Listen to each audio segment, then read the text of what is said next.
Minister, I think anybody can make a mistake. I certainly have made mistakes.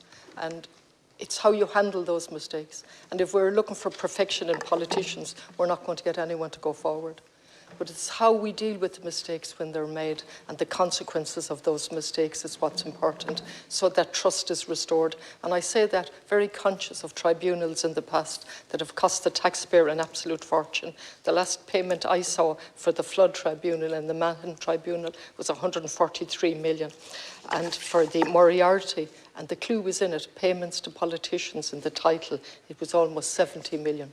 And I say it in the context of SIPO, who have begged us repeatedly, year after year, to change the legislation, give them more powers, make them totally independent. They don't have their own budget, and in that sense, they don't have independence. So my comments are made in that, and the successive failures of government after government to take heed of what we should have learned from the tribunals, payment to politicians, and endemic corruption identified by Mahon and by flood.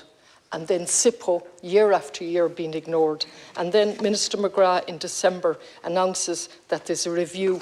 The report is to hand, the review of the ethics legislation. And then at the bottom, gobbledygook. We acknowledge it's there, it's ready for publication. The last line, the review report is being prepared for publication, and it is expected to be published shortly. In your speech tonight, you made no reference to that. The absolute urgency for the review to be published. Why hasn't it been published today? Why hasn't it been published before now? And we look at what SIPO has said, 2009. It recommends the Department of Finance should draft new legislation. Time precludes me. 2021, I can pick any year. For a number of years, the Commission has called for a comprehensive review of the ethics framework legislation. Hasn't happened. So we eventually carry out some review, and we use gobbledygook language to tell us about that being prepared for publication.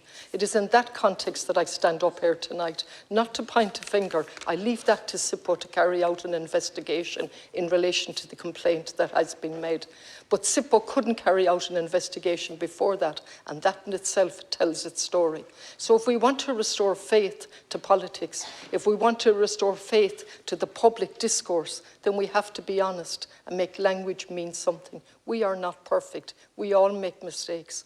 But it's how we deal with those mistakes, what we do about those mistakes, but more importantly, how we resource and empower the independent bodies to keep us in line. Thank you, Deputy Connolly. Now